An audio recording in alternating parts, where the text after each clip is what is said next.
Yes, good evening everyone. आज की इस लेक्चर में हम लोग देखने जा रहे हैं एडवांस अकाउंट के लिए मोस्ट इंपॉर्टेंट क्वेश्चंस और टॉपिक। ठीक है, ये वीडियो है रिलेवेंट नवंबर 2023 के बच्चों के लिए। एक छोटा सा मैं डिस्क्लेमर दे दूं पहले आप लोगों को। हाँ जी, चलो एक छोटा सा मैं डिस्क्लेमर दे दूं पहले आप लोगों को। सबसे पहले तो पूरा सिलेबस आपको करके जाना है। मोस्ट इंपॉर्टेंट टॉपिक और क्वेश्चन क्या है कि आपको अच्छा स्कोर करने के लिए हेल्प करेगा, बट जो कॉन्फिडेंस है ना और जो एक्यूरेसी है वो जितना ज्यादा आप प्रैक्टिस करोगे, जितना सिलेबस कवर करके जाओगे उसी से आना है। ठीक, और एग्जामिनेशन को बेहतर बनाने के लिए कॉन्फिडेंस एंड एक्यूरेसी की बहुत जरूरत है। सबसे पहले अगर अकाउंटिंग स्टैंडर्ड की बात करूं तो वेरी वेरी इंपॉर्टेंट टॉपिक, और यहाँ पे मैं नहीं बोलूंगा 20 नंबर का, 20 to 30 मार्क्स का एएस आता है, क्योंकि क्वेश्चन नंबर 1 में तो आता ही आता है, लास्ट क्वेश्चन में भी एएस देखने को आपको मिलेगा। ठीक है, इंपॉर्टेंट क्वेश्चन की अगर मैं बात करूं तो एएस 19, 20, 22, 26 एंड 29 ये मोस्ट इंपॉर्टेंट एएस होने वाले हैं। अभी मैं बताऊंगा इनके अंदर भी आपको कौन से टॉपिक पढ़ने हैं। एएस में कंटेंट तो बहुत ज्यादा है, तो कौन सी प्रिसाइजली टॉपिक है जहां से क्वेश्चन आने की प्रोबेबिलिटी बहुत हाई है और जहां से क्वेश्चन फ्रिक्वेंटली पूछते रहता है। सिंपल सी बात है। ठीक है, ये 5 एएस आपको सबसे पहले तगड़े रूप से प्रिपेयर करना है, और बचे हुए एएस तो पढ़ना ही है आपको। मैंने बार बार बोला है सिलेबस पूरा करके जाना। ठीक है, आया हुआ एएस भी रिपीट हो सकता है, इसमें कोई हैरानी वाली बात नहीं है, पास्ट में ऐसा हुआ है। बट जो प्रोबेबिलिटी बनती है जिन एएस की आने की, वो ये 5 एएस है। और इनमें टॉपिक क्या करके जाना है तो देखो, एएस 19 में इंडिकेटर ऑफ फिनेंशियल लीज बहुत बार पूछा हुआ क्वेश्चन है, टाइम भी हो गया पूछा हुआ, पूछ सकता है। अगर फाइनेंशियल लीज की अकाउंटिंग की बात करूं, gross investment, net investment, honoured finance income, implied rate of return या इंटरनल रेट ऑफ रिटर्न आप बोल सकते हो, मिनिमम लीज पेमेंट, इनकी कैलकुलेशन आनी चाहिए। ये टर्म्स आपको क्लियर होने चाहिए, इसके बिना तो फाइनेंस लीज की अकाउंटिंग संभव ही नहीं है, आपसे हो जाएगी मिस्टेक। लेसी अपने बुक में एसेट को किस अमाउंट पे रिकॉर्ड करेगा, इस पे बार बार क्वेश्चन पूछता है। ये क्वेश्चन, ये चीज आपको क्लियर होनी चाहिए। सेल्स एंड लीज बैक की बात करूं तो यहाँ से भी बहुत बार क्वेश्चन आया है। ऑपरेटिंग लीज है अगर, तो सेल्स एंड लीज बैक से रिलेटेड क्वेश्चन पूछ सकता है। तीनों जो केसेस है आपको क्लियर होने चाहिए। ठीक, ये बनते हैं प्रोबेबिलिटी कि इतना 3-4 जो कंसेप्ट मैंने बताया ये आपको क्लियर होने ही चाहिए, तब जाके एस 19 से क्वेश्चन आएगा तो आपसे बनेगा। अगर एस 26 की बात करूं तो इंटेंजिबल को कब रिकॉग्नाइज करते हैं, ये तो प्राइमरी लाइन है एस 26 को, जो आपको रटा हुआ होना चाहिए, एकदम याद होना चाहिए। ठीक, दूसरा कॉस्ट ऑफ इंटेंजिबल निकालने के बहुत बार क्वेश्चन आया हुआ है, चाहे इंटेंजिबल परचेज करके ले आ रहे हैं, एक्सचेंज ऑफ एसेट, एसेट के बदले एक्सचेंज करके ले आ रहे हैं, या इंटरनली जनरेटेड है, और भी है गवर्नमेंट ग्रांट से मिला तो वगैरह वगैरह। लेकिन ये जो 3 इंपॉर्टेंट है, इनमें कॉस्ट ऑफ इंटेंजिबल क्या होगा, very very important. Internally generated में तो बहुत बार ये पूछा है कि कौन कौन सा कॉस्ट एक्सक्लूड करते हैं बताइए। ठीक, इंटरनली जनरेटेड में एक ये भी क्वेश्चन पूछा हुआ है कि हमने कॉस्ट, एक्चुअल जो कॉस्ट है इतना इनकर्ड किया, पर बाहर में बनवाते तो इतना लगता, क्या हम नोशनल जो प्रॉफिट है, सेविंग है, नोशनल सेविंग को भी कैपिटलाइज कर सकते हैं। ये वाली चीज आपको ध्यान रखनी है। Research and development cost most important है। ठीक, क्या करते हैं, रिसर्च कॉस्ट में जो खर्चा होता है, डेवलपमेंट कॉस्ट पे जो खर्चा होता है, और साथ ही में कंडीशन क्या है कैपिटलाइजेशन का, डेवलपमेंट फेज का। ठीक, तो रिसर्च फेज और डेवलपमेंट फेज का खर्चे के बारे में आपको ट्रीटमेंट पता होनी चाहिए। अदर कॉन्सेप्ट में मैंने ये जो पार्ट लिखा है ना, ये वेरी वेरी इंपॉर्टेंट है, हर एक पार्ट पे क्वेश्चन आ चुका है पास्ट में। मैं बोलूंगा एएस से रिलेटेड आप सबसे बढ़िया काम करना है, एएस की अकाउंटिंग स्टैंडर्ड भी पड़ी हुई है। ठीक, एक एक घंटे में एक एएस पढ़ाया है, यूट्यूब पे ही प्लेलिस्ट में आप देख सकते हैं। दूसरा, एएस से रिलेटेड जो हमने रिवीजन लेक्चर डाला है, सुपर क्विक या क्विक रिवीजन लेक्चर लिखा होगा, एएस से रिलेटेड 2-2.5 घंटे में एक ग्रुप का पूरा एएस वहां पे कवर कराया है। वहां पे भी अगर आप ध्यान से देखोगे तो हर एक टॉपिक पे एक एक क्वेश्चन में कराया हुआ है, और वो क्वेश्चन पास्ट का ही क्वेश्चन है, तो वहां से भी आप रिवाइज कर सकते हैं, कवर हो जाएगा। ये जो 6-7 टॉपिक मैंने लिखा है अदर कंसेप्ट में, बार बार क्वेश्चन आता रहता है, 2-2 लाइन का कंसेप्ट है, पर पता ना हो तो 2 लाइन का हो या 1 लाइन का हो, आपसे क्वेश्चन नहीं बन पाएगा। एस 20 की बात करूं तो बेसिक ईपीएस की कैलकुलेशन में weighted average number of share आपको निकालने आना चाहिए अच्छे से, नहीं तो क्वेश्चन मिस्टेक हो जाएंगे। उसमें भी बोनस, बाईबैक एंड राइट, ये इंपॉर्टेंट है जो फ्रिक्वेंटली पूछते रहते हैं। एक्स्ट्रा ऑर्डिनरी आइटम के केस में और प्रायर पीरियड आइटम के केस में कैसे निकालते हैं ईपीएस, ये से रिलेटेड क्वेश्चन तो पूछा नहीं है, पर एएस का पार्ट है, आपको क्लियर होना चाहिए कंसेप्ट। डाइल्यूटेड ईपीएस की बात करूं तो ये डाइल्यूटेड ईपीएस तो बहुत सारे केसेस में निकालते हैं, लेकिन आपके सीए इंटर लेवल पे ये जो 3 केस है ये इंपॉर्टेंट है, जिसमें कन्वर्टिबल डिबेंचर और कन्वर्टिबल प्रीफरेंस शेयर प्रिसाइजली बोलूं तो ये बार बार पूछे हुए। पास्ट में स्कैनर से अगर आप क्वेश्चन देखोगे तो आपको सिर्फ यही दो से रिलेटेड, उसमें भी कन्वर्टिबल डिबेंचर से रिलेटेड बार बार क्वेश्चन मिलेगा। ठीक है, जैसे डिफरेंट नॉमिनल वैल्यू हो गया, डिफरेंट पेड वैल्यू हो गया, इसकी एडजस्टमेंट से रिलेटेड भी क्वेश्चन है, लेकिन आपको करने नहीं है, वो क्वेश्चन अभी तक पूछे नहीं है, ना पूछेंगे। ठीक, शेयर वारंट से रिलेटेड भी क्वेश्चन नहीं पूछा है, एप्लीकेशन मनी पेंडिंग अलॉटमेंट से रिलेटेड भी नहीं पूछा है, तो इसलिए जो क्वेश्चन पूछा है पूछते रहता है, वही हमें पढ़ के जानी चाहिए। और कंसेप्ट अगर आप पूरा पढ़ के जा रहे हैं बहुत बढ़िया है, लेकिन जो मोस्ट इंपॉर्टेंट टॉपिक है वो तो आपको देख के जाना ही है। 99% चांस है इन्हीं टॉपिक में से कोई एक टॉपिक पे क्वेश्चन पूछेगा। AS22 की बात करूं तो AS22 में देखो बेसिक टर्म्स आपको क्लियर होनी चाहिए। ये अगर समझ में नहीं आता तो AS22 तो समझ में नहीं आएगा, जिसमें टैक्सेबल इनकम कैसे निकालते हैं, अकाउंटिंग इनकम क्या होता है, और ये करेंट टैक्स क्या होता है, डिफरेंसेस में टाइमिंग डिफरेंस और परमानेंट डिफरेंस क्या होते हैं, डेफर टैक्स कैसे निकलता है, डेफर टैक्स एसेट और लायबिलिटी क्या होते हैं। 4 केसेस पढ़ा रखे हैं। सबसे बढ़िया AS22 का लेक्चर अपलोडेड है अकाउंटिंग स्टैंडर्ड सीरीज में, वो देख लेना, बहुत बढ़िया से एक एक टॉपिक पे एक एक केस पे क्वेश्चन करा रखा है, और पास्ट में आया हुआ ही क्वेश्चन कराया है। ठीक, चारों केस पे कोई भी केस पे क्वेश्चन पूछ सकता है, और स्पेशल केस बोल के मैंने 8 केस पढ़ा रखा है, जिसमें से हमने बहुत चीज देखे हैं, चाहे टैक्स हॉलीडे से रिलेटेड हो, कंस्ट्रक्शन कॉन्ट्रैक्ट से रिलेटेड है, और भी टाइप के क्वेश्चन है वहां पे। ठीक है, वो चीज देख लेना। लॉस कैरी फॉरवर्ड होता है तब क्या करेंगे, वहां पे 8 केसेस करके मैंने अलग से पढ़ाया, हर एक केस पे क्वेश्चन कराया है, बहुत आराम से आपको क्लियर हो जाएगा कंसेप्ट। AS29 की बात करूं तो AS29 बच्चे को पढ़ने के बाद कंटीजेंट लायबिलिटी, प्रोविजन और करेंट लायबिलिटी में क्या फर्क है, इतना तो क्लियर होना ही चाहिए, नंबर 1। और दूसरा, प्रोविजन से रिलेटेड जो क्वेश्चन है स्कैनर में आए हुए, वो तो आपको देखना ही है। ये जो प्रोविजन से रिलेटेड टर्म्स है, 2 या 3 लाइन में ये सबकी एक्सप्लेनेशन हर एक टॉपिक की आप कर सकते हैं मजे से, पर ये हर एक टॉपिक जितना भी मैंने लिखा है कि प्रोविजन रिकॉग्नाइज कब करेंगे, ठीक है, रीइंबर्समेंट अगर कोई है प्रोविजन के अगेंस्ट में, प्रोविजन को कब यूटिलाइज कर सकते हैं, किस एक्सपेंस के अगेंस्ट में यूटिलाइज कर सकते हैं, प्रोविजन की प्रेजेंटेशन कैसी होगी, क्या फ्यूचर ऑपरेटिंग लॉसेस के लिए प्रोविजन बना सकते हैं, तो ये जितने भी टॉपिक है, इस टॉपिक से रिलेटेड कॉन्सेप्ट आपको क्लियर होने चाहिए। ठीक, उसके बाद AS4 और 5, देखो AS5 फ्रिक्वेंटली आता है 4 के तुलना में, अगर पास्ट ईयर में देखोगे तो 5 बहुत बार आया, 4 कम बार आया, लेकिन AS4 का पूछा हुआ बहुत टाइम हो गया। AS4 का क्वेश्चन आपको देख के जाना है, AS4 से पूछ सकता है, और AS4 बहुत बहुत वेरी वेरी इजी है ना, इसमें कुछ ऐसा नहीं है। AS14 एमलगेमेशन अपने पास तो चैप्टर है, लेकिन चैप्टर में बहुत बच्चे वो थ्योरी क्वेश्चन कवर नहीं करते, जैसे कंडीशन फॉर मर्जर हो गया, ठीक है, अकाउंटिंग के 2 मेथड हो गए, या फिर पीसी कैलकुलेशन से रिलेटेड चीजें हो गई, तो कुछ कुछ चीजें हैं जो बच्चे से छूट जाएगा। प्रैक्टिकली वो क्वेश्चन तो बना सकता है, पर थ्योरेटिकली क्वेश्चन एएस में आते रहते हैं। ठीक, 24 बहुत कम बार पूछने वाला एएस है। पास्ट में अगर आप देखोगे तो बाई चांस 1 या 2 बार, आई थिंक पूरे आपके सीए इंटर में जितने भी अटेम्प्ट हुए हैं 2 या 3 बार ही आया होगा, 2 बार आया होगा। ठीक, लेकिन आने की प्रोबेबिलिटी है। हमेशा आरटीपी में इससे रिलेटेड बढ़िया बढ़िया क्वेश्चन आते रहता है, तो AS24 भी आपको देख के जाना है, और बचे हुए सारे एएस आपको देख के जाने हैं। मेनली जो इंपॉर्टेंट एएस थे उनके टॉपिक मैंने आपको बता दिया। कुछ चैप्टर मैंने रखा है मस्ट डू चैप्टर, छोटे चैप्टर है, आसान चैप्टर है, बहुत कम समय में चैप्टर कवर हो जाएंगे, और स्कोरिंग चैप्टर है। हर एक अटेम्प्ट में इस चैप्टर से क्वेश्चन आते हैं, हर एक अटेम्प्ट में, कोई ऐसा अटेम्प्ट नहीं गया जहां पे इस चैप्टर से क्वेश्चन ना आया हो।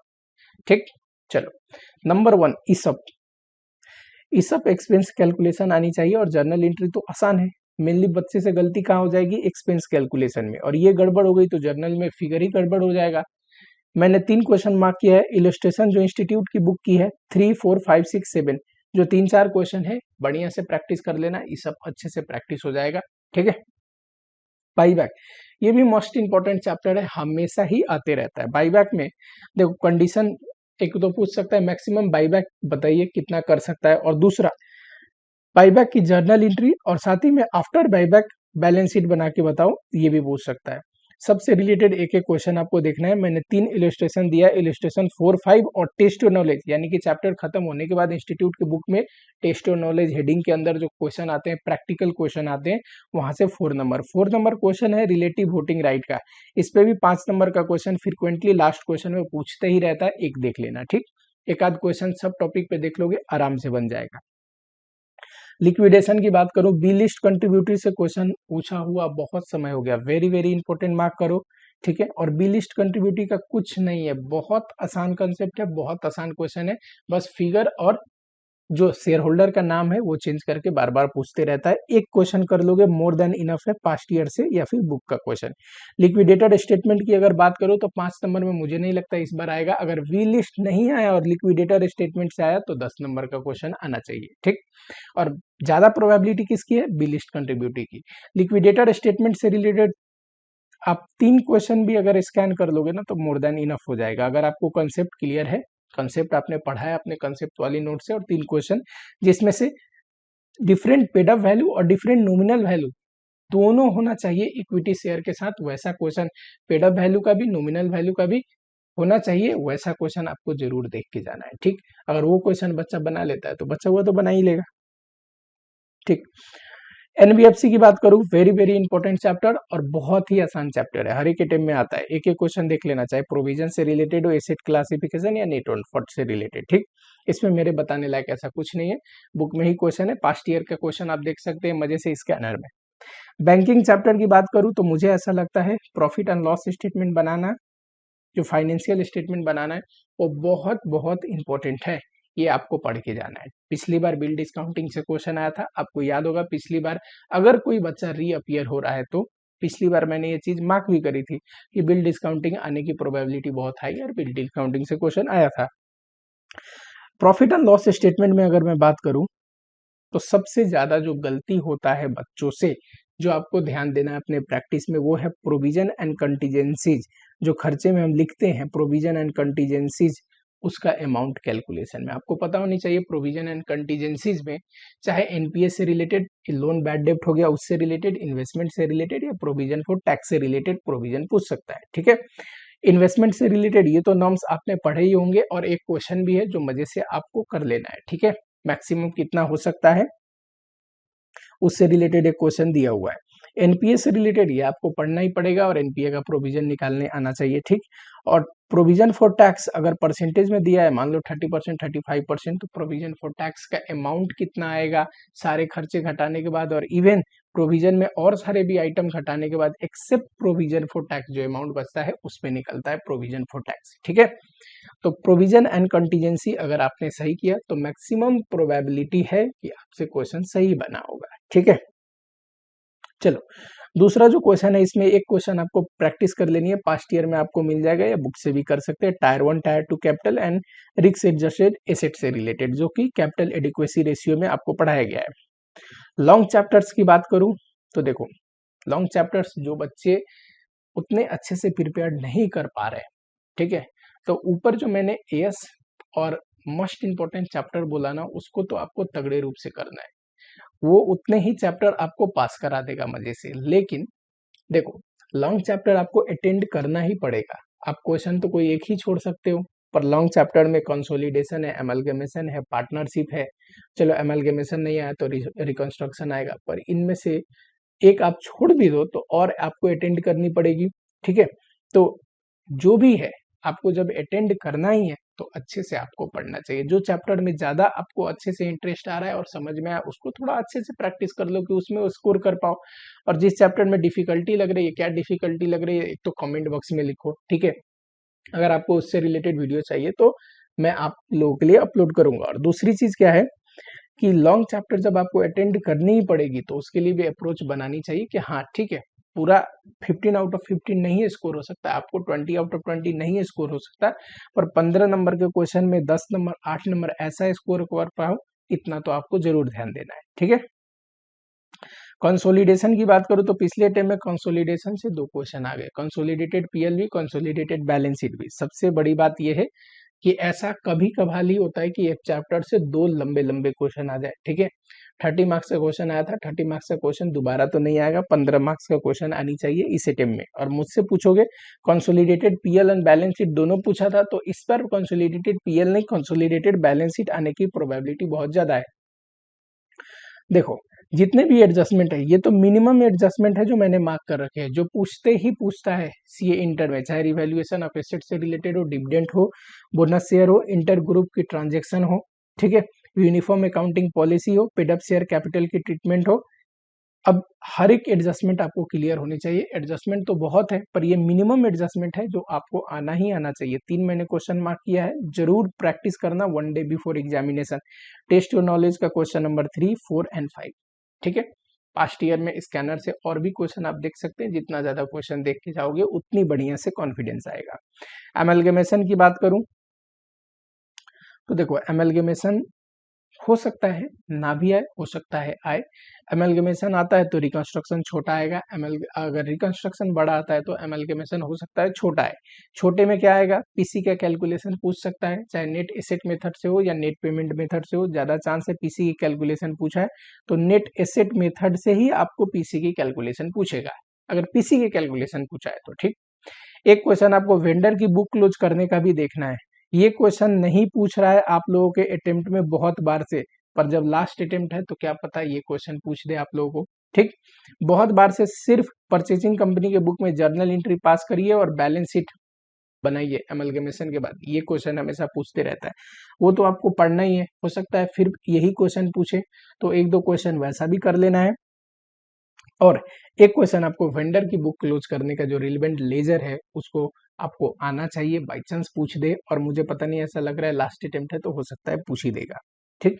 पीसी कैलकुलेशन आपकी तगड़ी होनी चाहिए, जहां पे पीसी कैलकुलेशन अगर आपसे गलती होती है तो वहां पे प्रॉब्लम हो जाएगा, फिर बहुत सारे फिगर में मिस्टेक हो जाएगा, ठीक।